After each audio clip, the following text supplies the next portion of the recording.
You got it passed, I right? got it. Okay. I would have been in Hilo today, except I had to fly in early, so.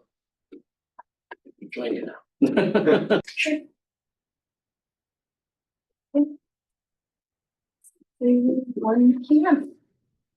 So good afternoon and welcome to the Hawaii Retirement Savings Board meeting for March 18th, 2025.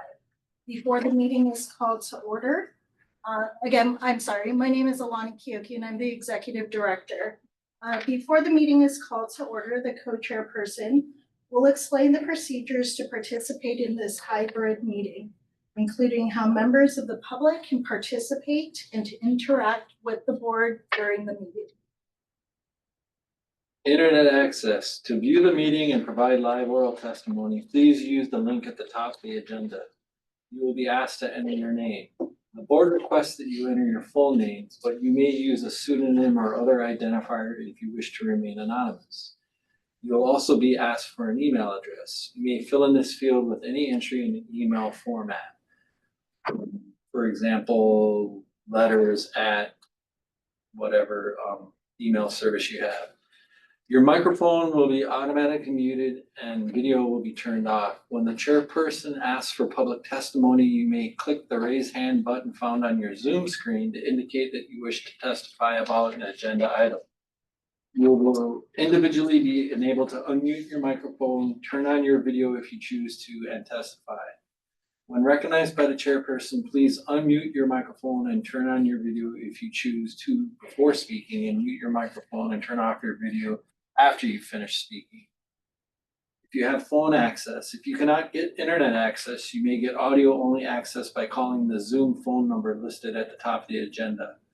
Upon dialing the number, you'll be prompted to enter the meeting ID, which is also listed at the top of the agenda. After entering the meeting ID, you will be asked to wait to be admitted into the meeting. When the chairperson asks for public testimony, you may indicate you want to testify by entering that star and then 9 on your phone's keypad.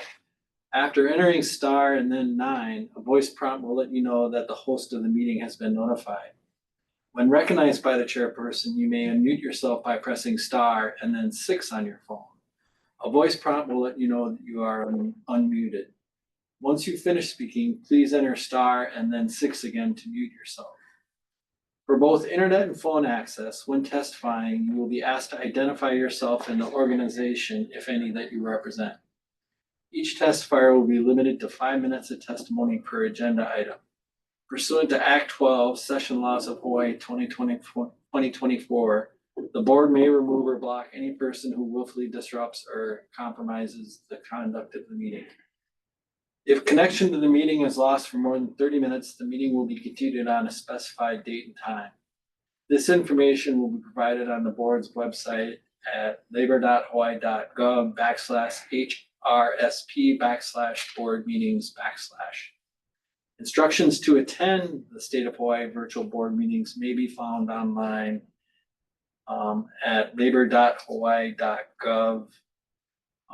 And this is on the Hawaii Retirement Savings Board website, yes. Okay, now I'll conduct a roll call of members and confirm whether or not we have quorum, and if those who are attending virtually are present and alone. Louis Salaveria, I believe, is not in attendance. William Kuntzman, I myself am here on behalf of the DLIR director. Keola Dean. Present. Barbara Krieg. Here. Brian Taniguchi. Here. Erin Yasukawa. Here. You are alone. And by yourself. I am alone. Uh-oh. It's How about Rep. Andrew Garrett? Excused. And Senator Henry Aquino. Excused. Andrew Nomura, I believe, is not able to make it today. Okay, we have quorum, so I will call the meeting to order at 1:04 p.m. Approval of the minutes. for February 18th, 2025. Do I have any public testimony on this agenda item? I do not see any. I have one typographical edit. Sure, board members. My first name is misspelled in the roster. Jessie.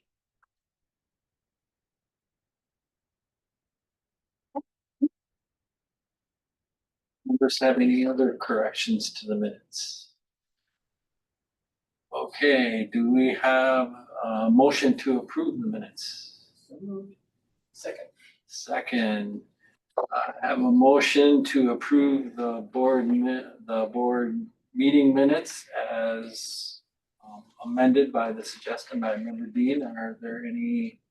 Is there any further discussion? If not, do I have a unanimous vote? We do. Okay, our second agenda item is the 2025 legislative session legislation. SB 855, Senate Draft 1 relating to the Hawaii Retirement Savings Act. This measure clarifies the definition of covered employer under the Hawaii Retirement Savings Act. Requires covered employers to automatically enroll covered employees into the Hawaii Retirement Savings Program unless the employee opts out. Repeals the limit on the total fees and expenses that can be spent for the program each year.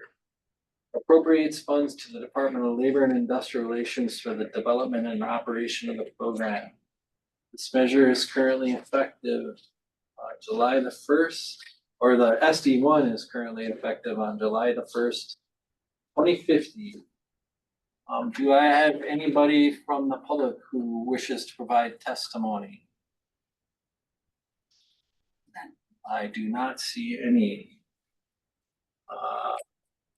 Do I have any comments or discussion from the board on this agenda?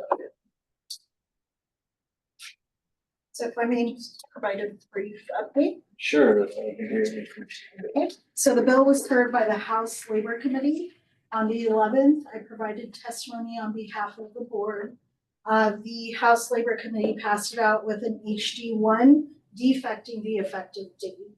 So it's now effective July 1st, 3000. And they made reference into the committee report with the funding. So where do we stand on the funding, can you tell? So the funding was put into the House draft 1 of the budget that the House passed that was in the governor's measure. And the department and the executive director worked together on that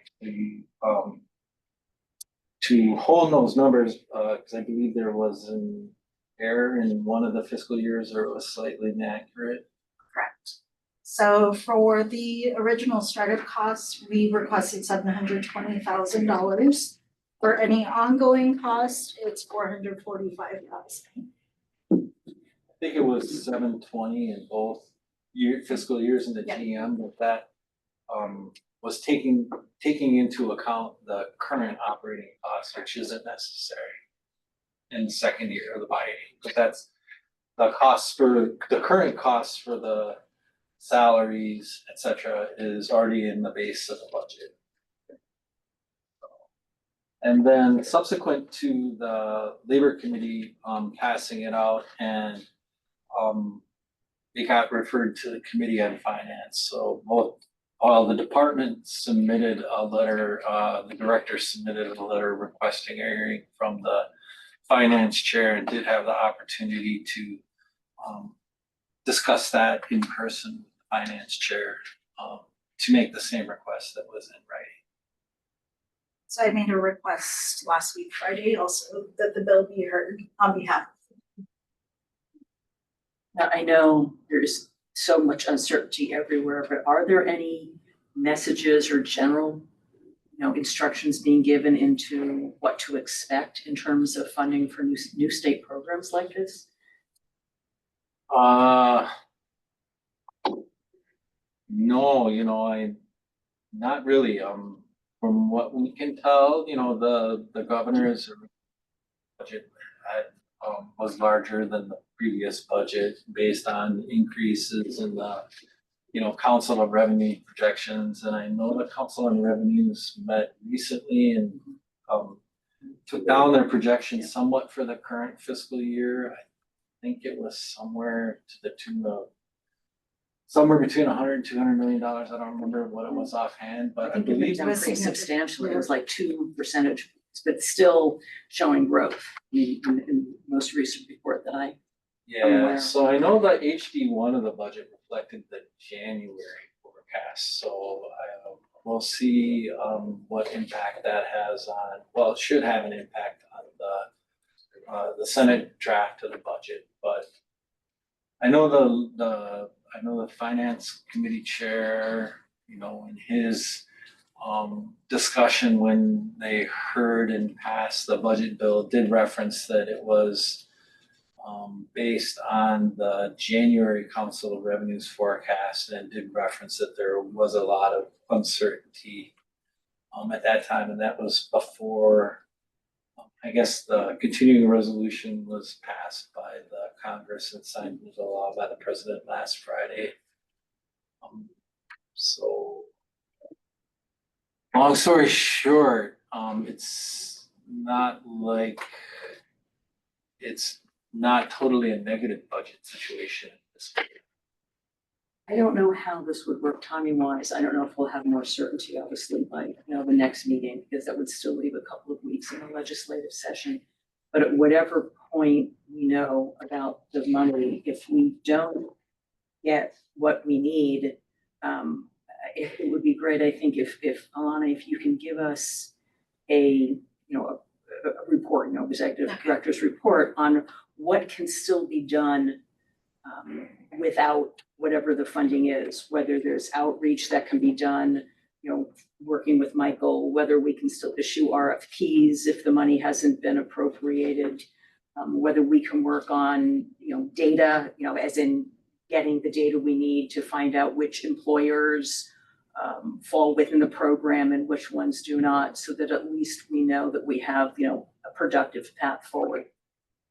And again, whether that's next meeting or the following one, obviously depends on what we know from the legislature at that time. Thank you. Did the House draft coming out of House Labor show the amounts of money, or was it just right? Still blank.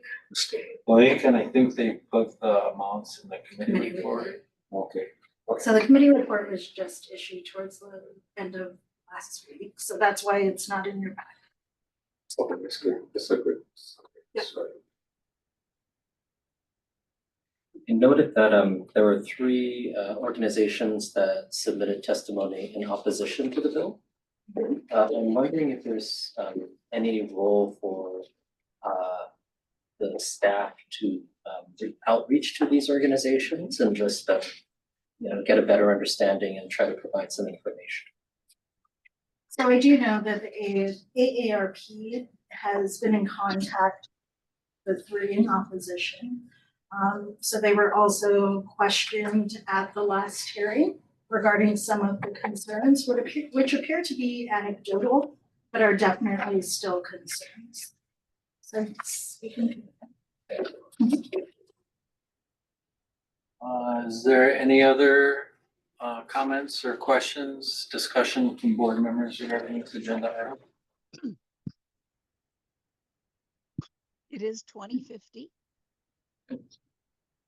Sorry, What is the 7/1/2050 date? Is it relevant to this? the effective date, sometimes the legislature, various committees in the legislature will defect the effective date of the measure as a means of furthering discussion and Delegate the call. yeah, basically sending it to conference, and I guess it helps the chairs also ensure that they may be at the table at conference time. That's the theory and practice of that. So usually they won't send out any bills with appropriations until the budget is passed first. I think that's a constitutional requirement. I mean, they can. Yeah, they cannot. So may I ask the board if both money committees agree to the funding source and the amounts that the board is requesting, that the testimony now reflect a clean effective date, if both money committees are agreeable. Okay, so we're changing it from July 1st, 3,000 to upon approval, or July 1st? It would have to be July 1st if the bill contains an appropriation. We're Yeah, I okay thought with it was that? automatic. July 1st. Well, we. Sometimes it's upon approval. Because we need to do, like, we need to do something in the current fiscal year. Can you talk louder? Oh, sorry, the only time they might do it upon approval is, well, first of all, if there's no money, but if there is money, that they're taking the money from the current fiscal year, not, the budget is for the next 2 years. So, they're taking money, they need to take the money from the current fiscal year, they'll pass it upon approval, that way they can take the money in that current fiscal year. I mean, it's very limited, it's very rare, but it happens. But my understanding is that that's not a board approval decision, that is something that happens as part of the process when they go to a defective date and then they restore, a real date. That's not something that we have a say in, is it? We have been asked for a preference, so Okay. we, again, in my former life, Yeah. July 1st or the end of the year or January 1st, depending on when we can start the project. So It what just- is the 20, but I'm still, sorry, I don't know the process, but so you moved it from 2050 to 3,000, or did you go from 3,000 to 2050? And what's that impact, if any? So the Labor Committee defected the effective date to further discussion. But it's different. Okay, they defected, which is what? Just taking it further out than the current year. So going out to 2050 was not sufficient. We needed to go out 50 more years or whatever. Well, they kind of just choose a year randomly. But they'll change it if the bill is enacted. Okay, Is that the rules in conference are supposedly that if the language is the same, that it's not a conference matter. So if both sides had 2150 or whatever it is, then it would be it's basically agreed to that it's 2150 and couldn't amend it in conference. But they change it. They don't follow that rule real strictly either, so. So hopefully it doesn't go to conference.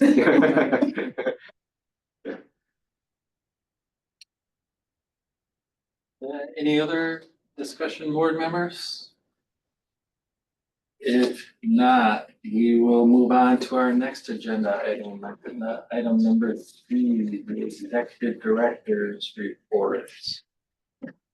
So generally, Barbara, you had requested that an update be provided on positions as well as the budget. So at today's board meeting, we'll just provide an update regarding the establishment and recruitment of both of the positions. So as you are all aware, the program specialist position was established in 2023.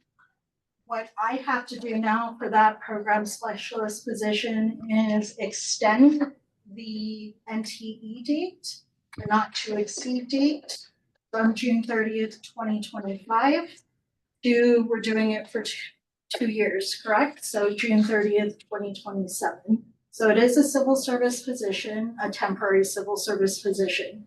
Once the NTE is extended, then we can recruit. So I have the paperwork ready. And we're just waiting for the NT to be extended and approved. So we have processed it, Yeah. the directors approved it, so it's up at HR You heard? now. No, at our. Oh, your HR, HR. so. I thought those were, these were permanent positions. Temporary. It's unfortunate. I mean, yeah. So, with regard to the administrative assistant 3 position, I drafted a position description for you all to review. That position description is currently being reviewed by HR, the Department of Labor and Industrial Relations, HR. They're reviewing it to determine whether it is sufficient, meets formatting standards so far. In the meantime, the office, or my office, has to go through the process of a reorganization. So we have to add the Hawaii Retirement Savings Program to the office of the director.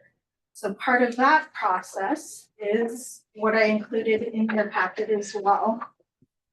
And this is the functional statement. So the first couple pages of the functional statement is the purpose or the function of the office of the director. Towards the latter part of this document is the purpose of the Hawaii Retirement Savings Program. The current draft includes language referring to the Hawaii Retirement Savings Program as the office of the Hawaii Retirement Savings Program.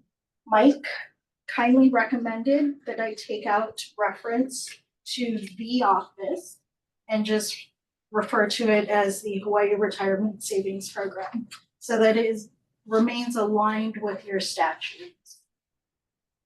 Sounds good. Okay. He also suggested additional language regarding the second paragraph. So it'll start off with the Hawaii Retirement Savings. Correct? Okay, so take out program, replace it with board. Duties shall include but not be limited to. The first sentence should read, so we're going to add an additional sentence. The day-to-day administration of the Hawaii Retirement Savings Program. Actually, that was. That's the.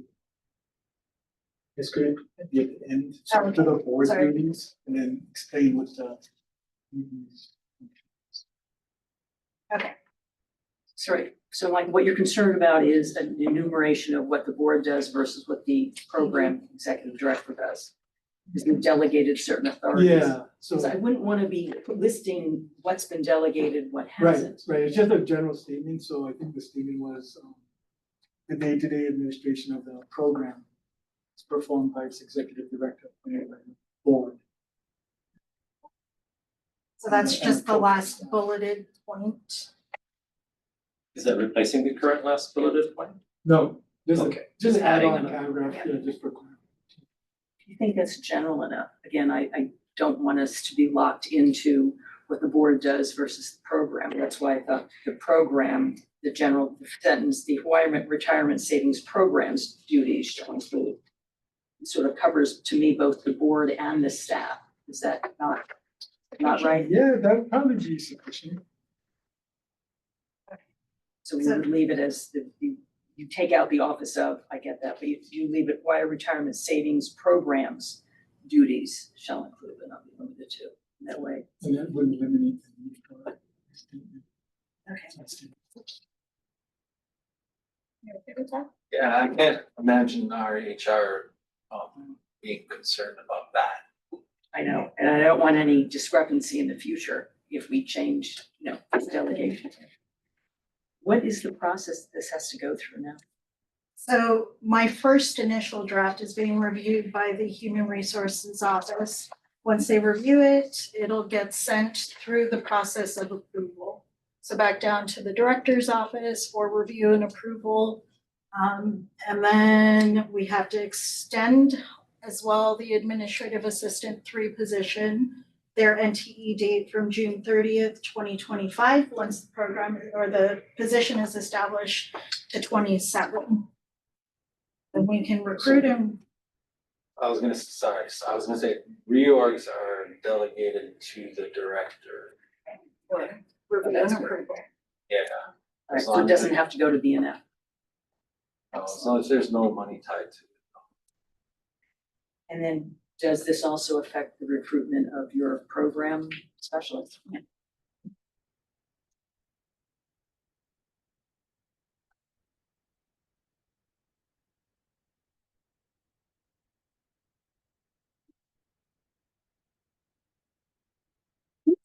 There a plan or any thought to develop a plan to establish a permanent authority for these positions? I would have to defer to the department. Well, that depends, I think. I think we gotta go back and look at the enabling legislation and statutes, so there's that stuff in there about the report to the legislature and make recommendations, and I think that's why the legislature passed those as temporary positions. But that being said, if the board wanted to make those positions permanent, that could be recommended for putting into, I guess it would be the supplemental budget next year or in a future budget cycle or whatever. I think the legislature would have to sign off on making the positions permanent. That's such a cause of budget prep where if you wanna make positions permanent, you can reflect it in the worksheets, I guess, but there's budget prep stuff that basically normally when you establish positions, they'll service they're into infinity. But if you have a temporary situation, then if it's, I guess if you appropriate it for the next biennium, then it theoretically is supposed to become permanent, right, till infinity, but you could do it in the first 2 years with some sort of request from the department to make them permanent. And that makes it, sometimes it's budget prep, sometimes you have to go through the whole budget process to get it changed to permanent.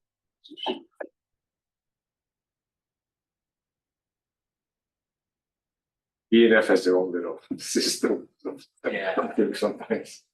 I'm not positive about that.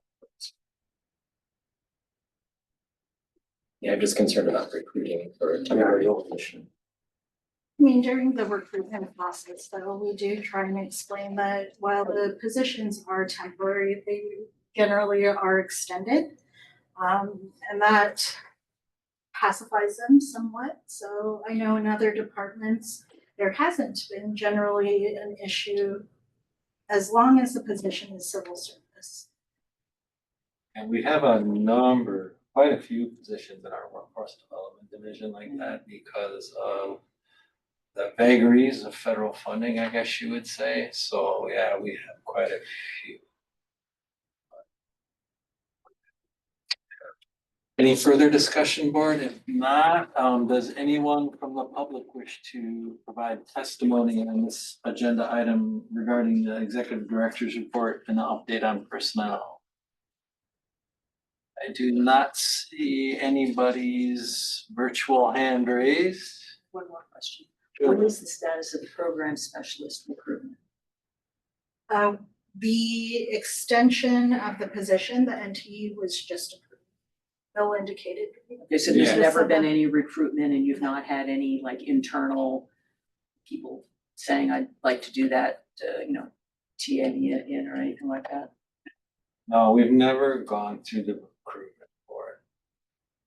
So when we do, that would be up to the program, how exactly they want to do that. But generally, what we do is we do either internal vacancy announcement on its own, or we do concurrent recruitment with both internal and external to be heard. Yeah, because this position If hasn't you're in been the done. unfortunate position of, federal funding issues and losing positions here within DLAR, it could be an opportunity for somebody. So the HR form that I completed would do both processes concurrently, so internal and external. And that's also before the HR office right now for review. Thank you. Okay, any other discussion, board members? Another question, sorry. If this gets approved, or, is able to go through, the posting process, would it qualify for, Governor Green's, executive order for expedited handling of applicants? It could. That is an excellent question. Believe it's within that executive order or in the implementing guidance we got from DHR in doing that, I think they defer to the appointing authorities, the directors, to make suggestions, and then I think they also have to for positions that are shared across departments, I think it's a little bit more complicated, but I think you can do it. So the program specialist is one that's obviously shared between all the departments, but that's something that the board could pursue with the director.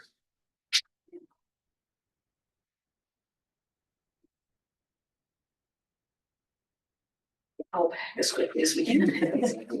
Yeah.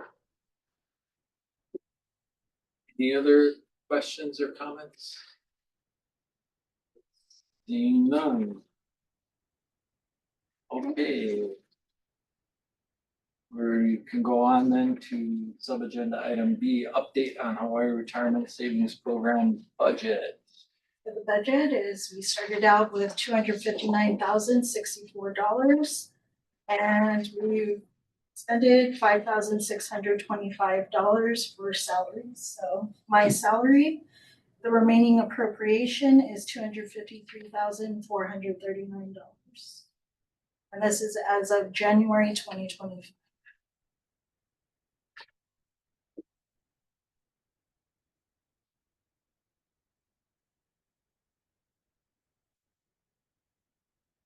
Okay, is there anybody from the public who wishes to provide testimony on the update on Hawaii Retirement Savings Program budget? I do not see any virtual hands. Okay, our next agenda item is our next meeting, which is scheduled for April the 15th, 2025 as a virtual video conference meeting through Zoom meeting, as well as in person here at the Princess Ruth K. Kolani Building, 830 Punch Bowl Street, room 321, Honolulu, Hawaii, 96813. See you here. Thank you. Okay. We are adjourned. Hi, Karen. Bye, thank you.